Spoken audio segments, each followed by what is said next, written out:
So వ్యవస్థకి ఉన్నటువంటి విశిష్టమైనటువంటి ఒక ధర్మంగా ఈ ఆంతరిక శక్తిని మనం చెప్పవచ్చు. సో ఇది బిందు ప్రమేయంగా ఉంటుంది. వ్యవస్థ ఒక సమతా స్థితి నుంచి మరొక సమతా స్థితికి మారినప్పుడు ఆ వ్యవస్థ యొక్క ఆంతరిక శక్తిలో వచ్చే మార్పును మనం డెల్టా యూగా తీసుకున్నప్పుడు అది ఈ సమతా స్థితి మారడానికి ప్రయాణించిన మార్గం మీద, అనుసరించినటువంటి మార్గం మీద ఏమాత్రం ఆధారపడి ఉండదు. సో కనుక ఈ రంగంలో ఎంథాల్పీ అనేటటువంటిది దీనికి చాలా ప్రాముఖ్యత ఉంటుంది. థ్రాట్లింగ్ ప్రక్రియలో ఎంథాల్పీ మారకుండా స్థిరంగా ఉంటుంది. సో ఈ థ్రాట్లింగ్ ప్రక్రియ గురించి మనం నెక్స్ట్ క్లాస్లో డిస్కస్ చేయడం జరుగుతుంది.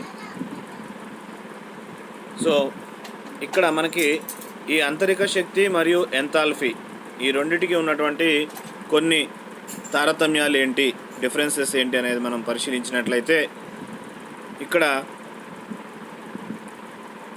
ఆంతరిక శక్తి ఎంథాల్పీని పాయింట్ వైజ్గా మనం డిస్కస్ చేస్తున్నాం. సో అందులో మొదటి పాయింట్ ఈక్వేషన్ రాసినట్లయితే మనకి ఆంతరిక శక్తి du delta Q minus PDV అనేది ఆంతరిక శక్తిని సూచించేటటువంటి సమీకరణం. అది ఎంథాల్పీని సూచించే సమీకరణం delta DH delta Q plus VDP. DH delta Q plus VDP.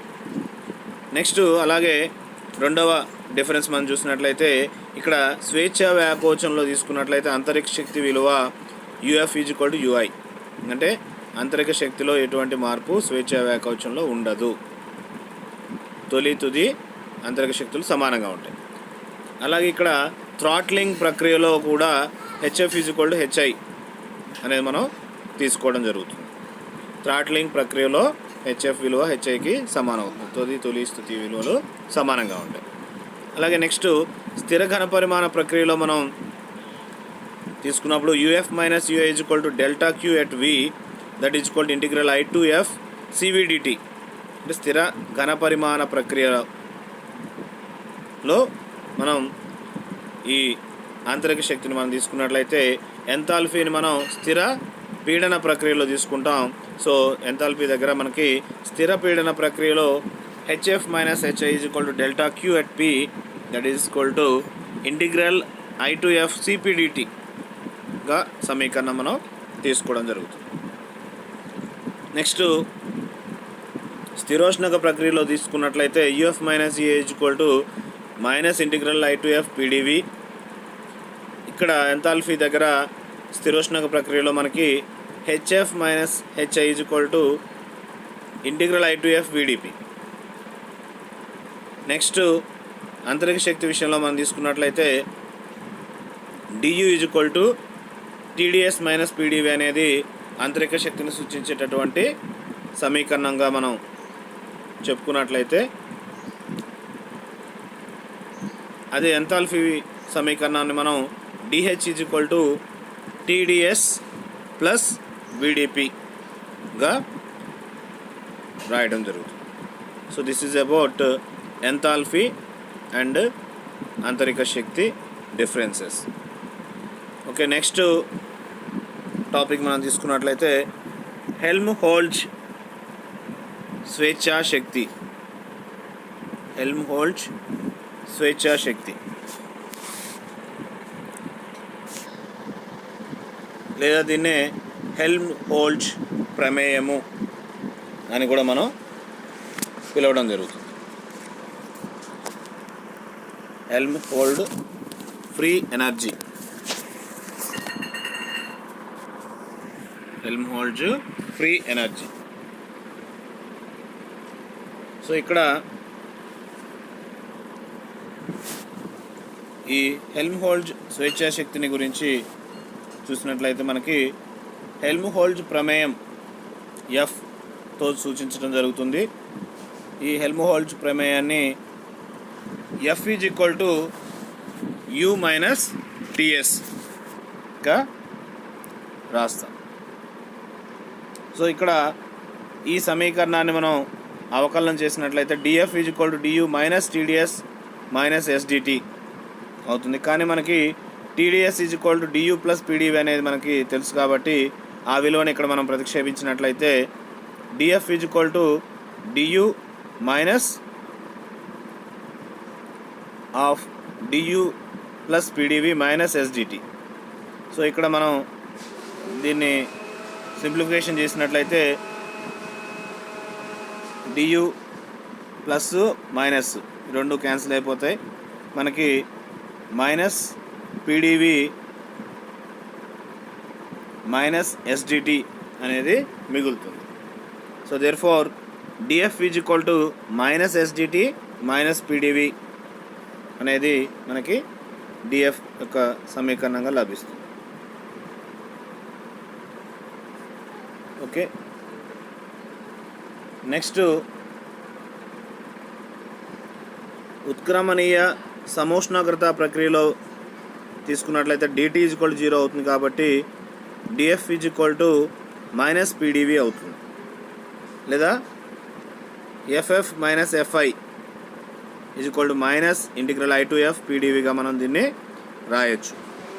So ఇక్కడ నెగిటివ్ సైన్ అనేది వ్యవస్థ మీద జరిగినటువంటి పనిని మనకి తెలియజేస్తుంది.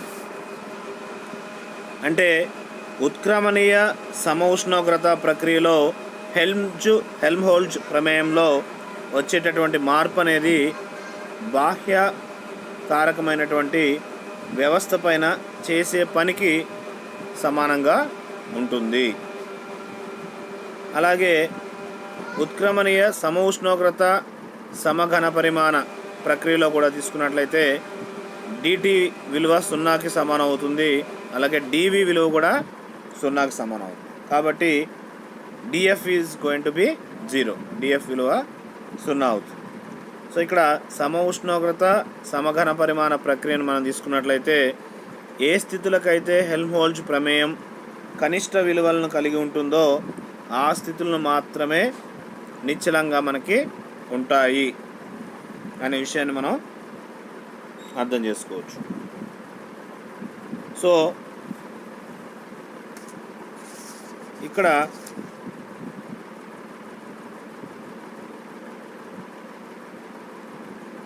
ఎఫ్ఐ ఎఫ్ఎస్ యొక్క డిఫరెన్స్ మనం తీసుకున్నట్లయితే integral I to F PDV అవుతుంది. సో వ్యవస్థ యొక్క మొత్తం ఉష్ణశక్తిలో కొంత భాగమైనటువంటి ఈ భేదము ఎఫ్ఐ ఎఫ్ల భేదము ప్లస్ టీడీఎస్ రెండు క్యాన్సిల్ అవుతే మనకి DG is equal to VDP minus ఎస్డిటిగా రాయొచ్చు, లేదా DG is equal minus SDT plus విడిపిగా రాయొచ్చు. సో ఇప్పుడు ఒక ఉత్క్రమణీయ సమ ఉష్ణోగ్రత సమపీడన ప్రక్రియను మనం పరిశీలించినట్లయితే ఈ ప్రక్రియలో డిటి విలువ 0 అవుతుంది, అలాగే డిపి విలువ కూడా 0 అవుతుంది. కాబట్టి ఇక్కడ డిటి డిపి రెండు విలువలు 0 అయినప్పుడు DG is equal minus SDT plus విడిపిలో ఆ విలువలను తీసుకున్నట్లయితే మనకి డిజి ఈజ్ ఈక్వల్ టు 0 అవుతుంది. సో దేర్ఫోర్ జి అనేది స్థిరంగా ఉంటుంది లేదా స్థిర రాశి అవుతుంది. సో ఇక్కడ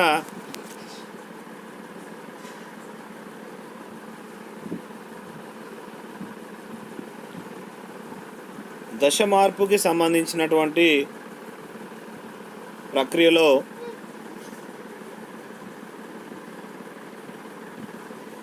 మనం తీసుకున్నట్లయితే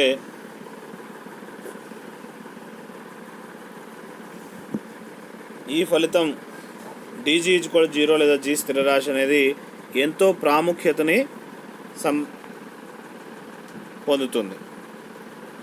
బాష్పీభవనం లేదా ఘనీభవనం, ఉత్పతనం వంటి ఈ దశ మార్పులు స్థిర పీడనం వద్ద సమ ఉష్ణోగ్రత ప్రక్రియగా మనకి సాగుతాయి. ఈ విధానంలో గిబ్స్ ప్రమేయం స్థిరంగా ఉంటుంది. సో చాలా రాసాయనిక చర్యలు కూడా స్థిర పీడనం స్థిర ఉష్ణోగ్రతల వద్ద జరుగుతూ ఉంటాయి. కనుక ఈ సందర్భాల్లో కూడా మనం గిబ్స్ ప్రమేయం ని ఎంతో ప్రాముఖ్యమైనదిగా తీసుకోవడం జరుగుతుంది. ఈ గిబ్స్ ప్రమేయం అనేది స్థిర పీడనం వద్ద అందుబాటులో ఉండే శక్తిని మనకి తెలియజేస్తుంది. సో జీని ఉష్ణ శక్మము అని కూడా మనం పిలుస్తాం. అంటే థర్మల్ పొటెన్షియల్ అని కూడా పిలవడం జరుగుతుంది. సో స్థిర పీడనం వద్ద dP = 0 కాబట్టి dG = -SdTగా మనం తీసుకోవడం జరుగుతుంది. So therefore S = -d∂G/∂T at P -∂G/∂T at P అవుతుంది. అంటే స్థిర పీడనం వద్ద గిబ్స్ స్వేచ్ఛా శక్తి ఉష్ణోగ్రతతో మారే రేటుగా మనం ఎంట్రోపీని నిర్వచించవచ్చు.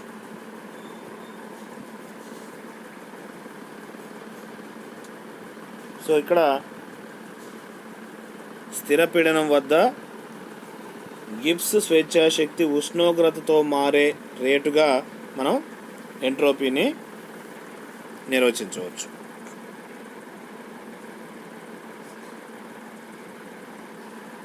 Next Maxwell's thermodynamic relations.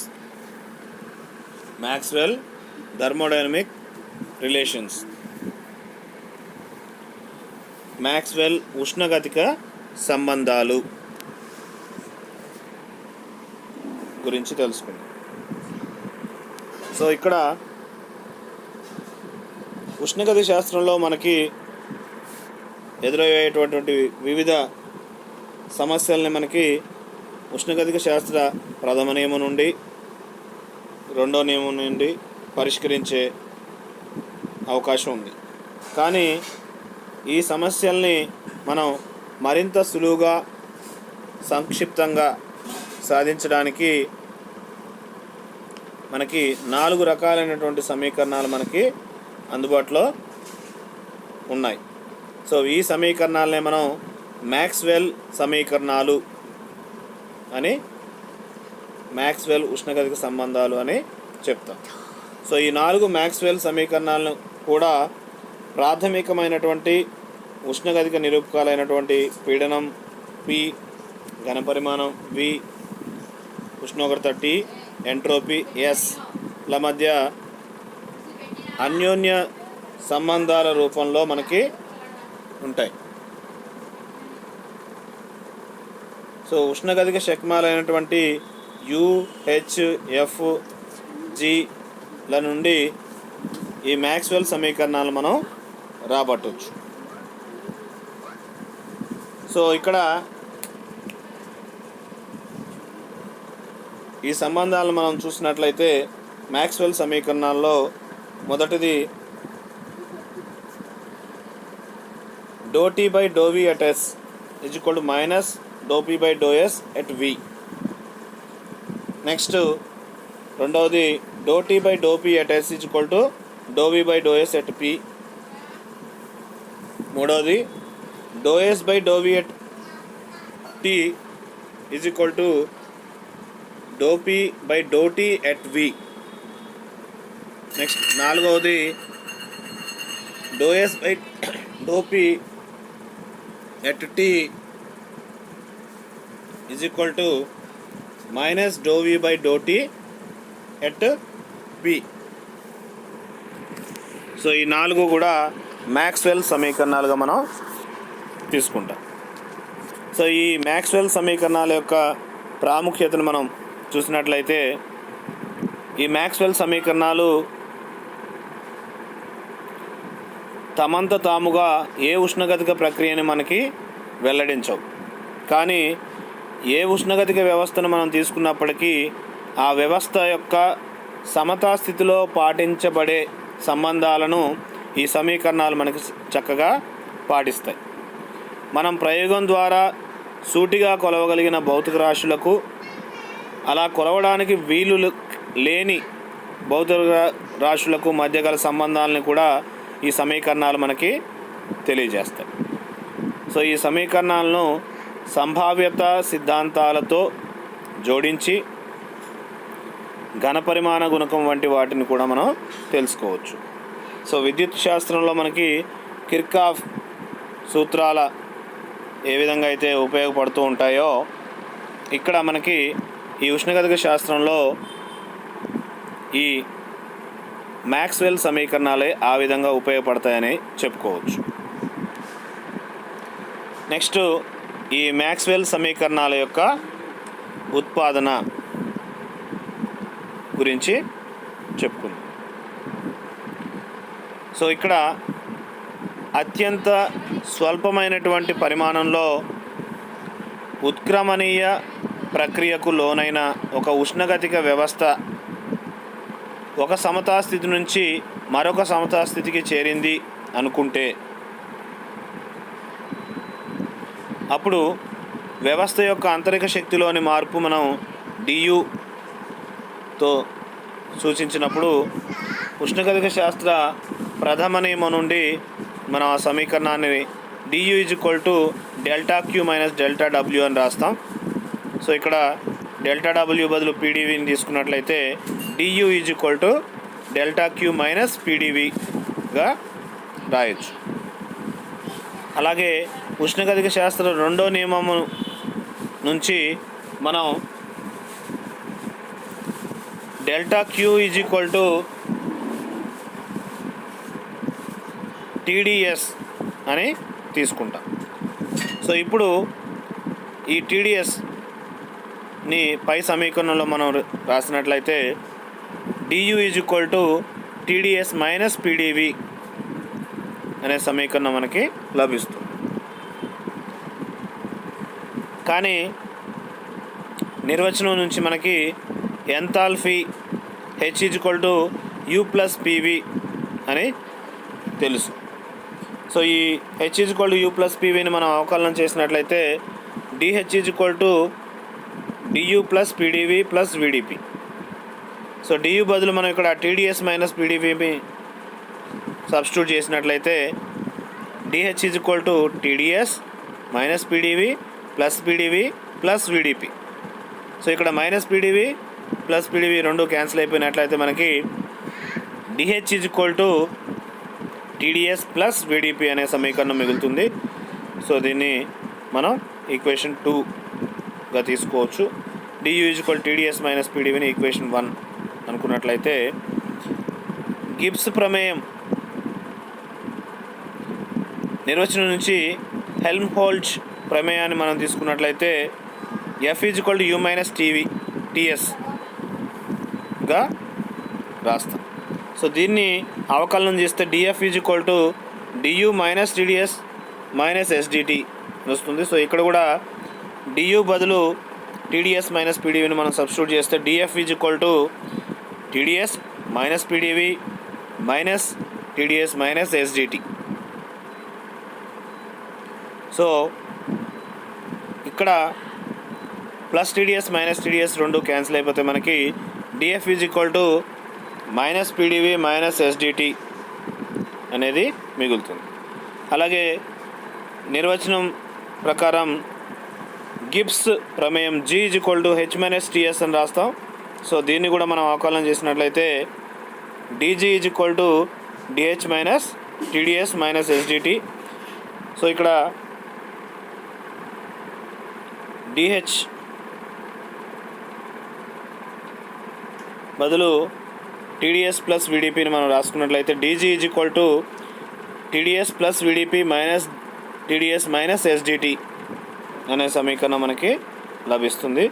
So therefore DG VDP minus SDT అనే సమీకరణం లభిస్తుంది. సో దీన్ని మనం ఈక్వేషన్ 4గా తీసుకుంటాం. డిఎఫ్ మైనస్ పీడీవీ మైనస్ ఎస్డిటిని ఈక్వేషన్ 3గా తీసుకోవడం జరుగుతుంది. సో ఇక్కడ మనం ఒక ఉష్ణగతిక శాస్త్ర సిద్ధాంతాన్ని తీసుకోవాల్సి ఉంటుంది. సో ఎక్స్ వై జెడ్ అనే 3 రాశుల మధ్య ఏదైనా ఒక సంబంధం కనుక ఉన్నట్లయితే వాటిని మనం జెడ్ని ఎక్స్వైల ప్రమేయంగా రాయొచ్చు. ఏ విధంగా రాయొచ్చు? dz is equal to doe Z by do X at Y into DX plus doe Z by do Y at X to DY అని రాయొచ్చు. సో ఇక్కడ మనం doe Z by do X at వైని క్యాపిటల్ ఎమ్ అని, doe Z by do Y at ఎక్స్ని capital N అని అనుకున్నట్లయితే అప్పుడు ఈ సమీకరణం సింపుల్గా మనం dz is equal to mdx plus ndyగా రాయొచ్చు. అంటే ఇక్కడ z అనేది mn అన్నీ కూడా ఎక్స్ జెడ్ ఎక్స్ ఎంఎన్ అన్నీ కూడా మనకి ఎక్స్వైల యొక్క ప్రమేయాలుగానే ఉన్నాయి. సో ఇప్పుడు పాక్షిక అవకలనం ద్వారా క్రింది సమీకరణాలు మనం రాబట్టే అవకాశం ఉంటుంది. సో అవేంటి అంటే doe M by do Y at X is equal to doe by do Y of doe Z by do X that is equal to doe square Z by do X doe Y. Doe M by do Y at X is equal to doe by do Y of doe Z by do X. Doe Z by doe ఎక్స్ని మనం M అనుకున్నాం కాబట్టి దాన్ని ఇక్కడ M బదులు తీసుకుంటే do square Z by do X doe Y అనేది ఒక సమీకరణం లభిస్తుంది. అలాగే doe N by do X at వైని doe by do Y of N బదులు డో జెడ్ బై డో వైని తీసుకున్నప్పుడు మనకి doe square Z by do X doe Y అనే సమీకరణం మనకి లభిస్తుంది. సో ఈ రెండు సమీకరణాల నుంచి మనం తీసుకున్నట్లయితే do M by do Y at X is equal to do N by do X at Y, ఈ రెండు విలువలు కూడా సమానంగా మనకి ఉన్నట్లుగా మనం గమనించవచ్చు. సో దేర్ ఫోర్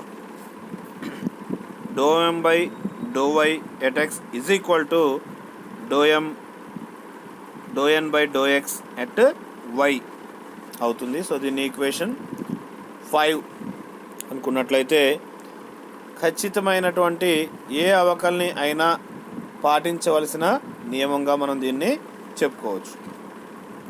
ఇదే విధంగా ఇప్పుడు మనం DU, DV, DP, DS, DH, DT, DF, DG ఈ 8 రాశులు కూడా ఖచ్చితమైనటువంటి అవకలనాలుగానే మనం తీసుకుంటాం. ఎగ్జాక్ట్ డిఫరెన్షియల్స్గా మనం చెప్తున్నాం కనుక వీటిని మనం 5వ సమీకరణం అనువర్తింపచేసే అవకాశం ఉంటుంది. సో ఇక్కడ ముందుగా మనం 1వ సమీకరణం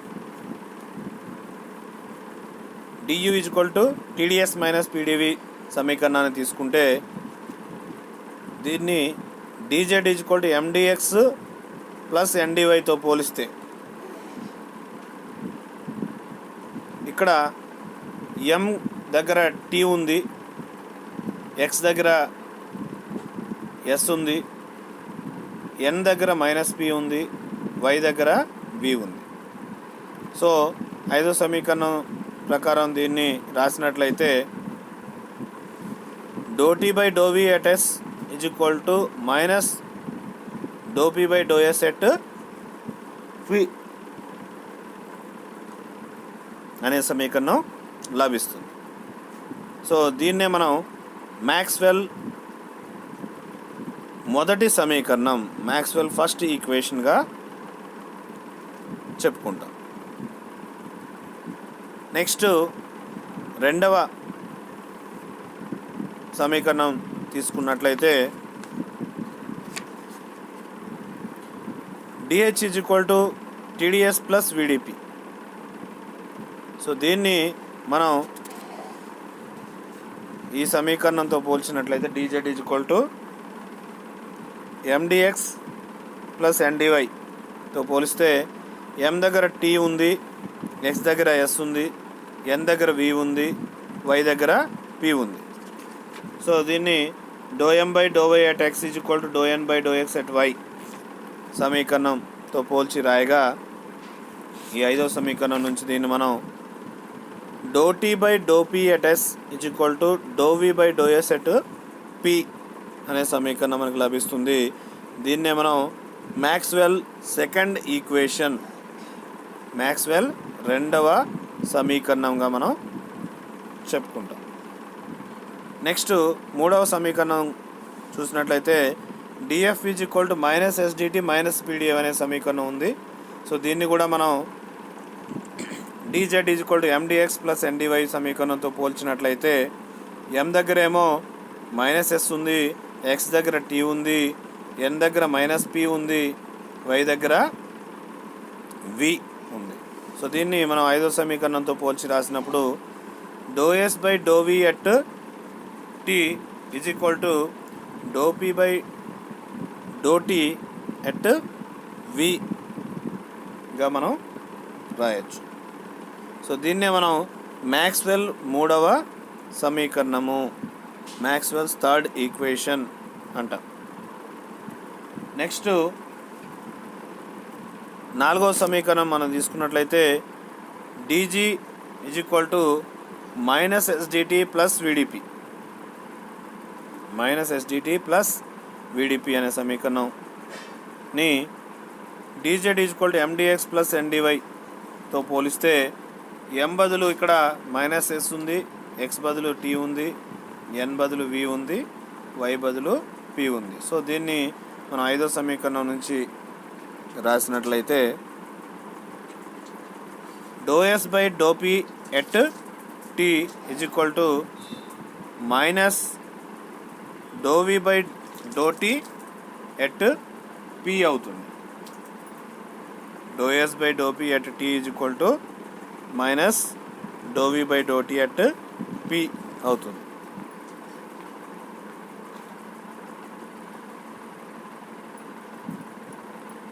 సో దీన్ని మనం మ్యాక్స్వెల్ 4వ సమీకరణము, మ్యాక్స్వెల్స్ ఫోర్త్ ఈక్వేషన్ అని చెప్తాం. సో ఈ 4 సమీకరణాలు కూడా హోమోజీనియస్ అంటే సజాతీయ పదార్థాలకు ఖచ్చితంగా మనకి వర్తిస్తాయి. సజాతీయ పదార్థాలకు ఈ 4 మ్యాక్స్వెల్ సమీకరణాలు వర్తిస్తాయి. అలాగే విచ్ఛిన్నంగా ఉన్న పదార్థాలకు ఇవి ఖచ్చితంగా వర్తిస్తాయని మనం గ్యారంటీగా చెప్పలేం. సజాతీయ పదార్థాలకు మాత్రం ఇవి 4 మ్యాక్స్వెల్ సమీకరణాలు ఖచ్చితంగా వర్తిస్తాయి. కానీ విచ్ఛిన్నంగా ఉండేటటువంటి పదార్థాలను మనం తీసుకున్నట్లయితే ఇవి ఖచ్చితంగా వర్తిస్తాయా లేదా అనే విషయాన్ని మనం చెప్పలేం. నెక్స్ట్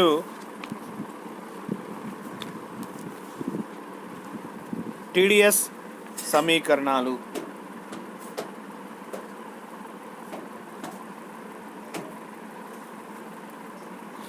అనేది ఉంది. సో ఈ టీడీఎస్ సమీకరణాల గురించి ఇప్పుడు డిస్కస్ చేద్దాం. సో ఈ టీడీఎస్ సమీకరణాలు తీసుకున్నట్లయితే ఏ విధంగానైతే మ్యాక్స్వెల్ సమీకరణాలు ఉన్నాయో ఆ విధంగా ఉష్ణగతిక శాస్త్ర సమస్యలను పరిష్కరించడానికి ఉపయోగపడేటటువంటి కొన్ని సమీకరణాలుగా వీటిని చెప్పుకోవచ్చు. వీటిలో మొదటి టీడీఎస్ సమీకరణం, ఫస్ట్ టీడీఎస్ ఈక్వేషన్ని తీసుకున్నట్లయితే ఎంట్రోపీ ఎస్ని మాత్రమే టీ వీల ప్రమేయంగా మనం రాసినట్లయితే S = S of t, v గా రాయొచ్చు. S = S of t, v గా రాయొచ్చు. సో దీన్ని తీసుకున్నప్పుడు ds = ∂S/∂t at v dt plus ∂S/∂v at t dv గా రాస్తాము. సో దీని ఈక్వేషన్ 1 అనుకున్నట్లయితే TDS is equal to T into doe S by doe T at V DT plus T into doe S by doe V at T DV అవుతుంది. So దీన్ని equation 2 అని. కానీ ఉత్క్రమణీయ ప్రక్రియను మనం తీసుకున్నప్పుడు ఈ ఉత్క్రమణీయ ప్రక్రియలో క్లాసియస్ సమీకరణం TDS is equal to delta Q. కాబట్టి T into doe S by doe T at విని మనం doe Q by doe T at విగా రాసుకోవచ్చు. Doe Q by doe T at V విలువ మనకి సివికి సమానం అవుతుంది, అంటే స్థిర ఘన పరిమాణ విశిష్టోష్ణానికి సమానం అవుతుంది. సో దేర్ ఫోర్ మ్యాక్స్వెల్ మూడవ నియమం నుండి doe S by doe V at T is equal to doe P by doe T at V కనుక మనం ఈ సమీకరణాలన్నింటి నుంచి TDS is equal to CVDT plus T into doe P by doe T at V డివిగా రాయొచ్చు. TDS is equal to CVDT plus T into doe P by doe T at V డివిని మనం మొదటి టీడీఎస్ సమీకరణము అంటాం. So వాండర్ wall సమీకరణాన్ని అనుసరించే నిజవాయువుల విషయంలో సమఉష్ణోగ్రత ప్రక్రియలో వ్యాకోచం జరిగినప్పుడు కావలసిన ఉష్ణాన్ని లెక్కించడంలో ఈ సమీకరణం మనకు బాగా ఉపయోగపడుతుంది.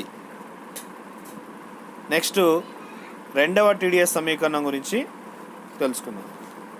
సో ఎంట్రోపీ ఎస్ని టీ మరియు వీల ప్రమేయంగా మనం ఇక్కడ తీసుకున్నట్లయితే S is equal to S of T comma పీగా రాయొచ్చు. సో దీన్ని క్రింది విధంగా మనం తీసుకున్నట్లయితే DS is equal to doe S by doe T at P DT plus doe S by doe P at T DP. దీన్ని ఈక్వేషన్ 1 అనుకుంటున్నాం. So దీన్ని టీ తోటి మనం మల్టిప్లై చేసినట్లయితే TDS is equal to T into doe S by doe T at P DT plus T into doe S by doe P at P at T DP. దీని equation 2 అంట.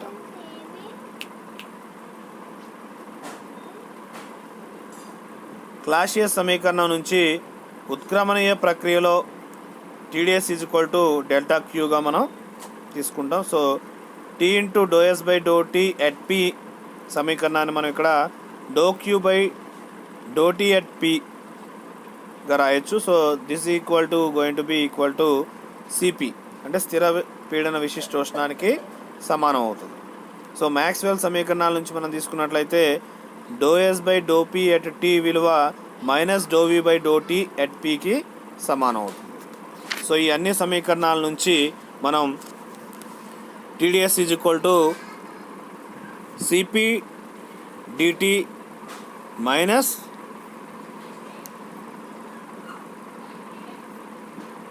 Tea doe V by doe T at P డిపిగా రాయొచ్చు. అంటే TDS is equal to CPDT minus T doe V by doe T at P DP అనేది మనకి రెండవ TDS సమీకరణాన్ని మనకి సూచిస్తుంది. సో ఈ విధంగా ఇక్కడ ఉత్క్రమణీయమైనటువంటి సమఉష్ణోగ్రత ప్రక్రియలో కానీ స్థిరోష్ణక ప్రక్రియలో కానీ పీడనంలో మార్పులు వచ్చినప్పుడు కావలసిన ఉష్ణము లెక్కించడంలో ఈ సమీకరణం అనేది మనకు బాగా ఉపయోగపడుతుంది. ఉష్ణగతిక శాస్త్రంలో అనేక ఫలితాలను మనం సులువుగా సూటిగా లెక్కించడానికి ఈ రెండు టీడీఎస్ సమీకరణాలు, అంటే మొదటి టీడీఎస్ సమీకరణము మరియు రెండవ టీడీఎస్ సమీకరణం మనకు బాగా ఉపయోగపడతాయి. అలాగే మ్యాక్స్వెల్ సమీకరణాల లాగానే ఇవి కూడా చాలా ఉపయోగకరమైనటువంటి సమీకరణాలుగా మనం చెప్పుకోవచ్చు. సో ఈరోజు మనం ఈ మ్యాక్స్వెల్ థర్మోడైనమిక్ రిలేషన్స్ గురించి తెలుసుకోవడం జరిగింది. అలాగే థర్మోడైనమిక్ పొటెన్షియల్స్ గురించి కూడా మనం తెలుసుకోవడం జరిగింది. నెక్స్ట్ మ్యాక్స్వెల్ అనువర్తనాలు, సమీకరణాల అనువర్తనాలు మనం నెక్స్ట్ క్లాస్లో డిస్కస్ చేద్దాం. Thank you.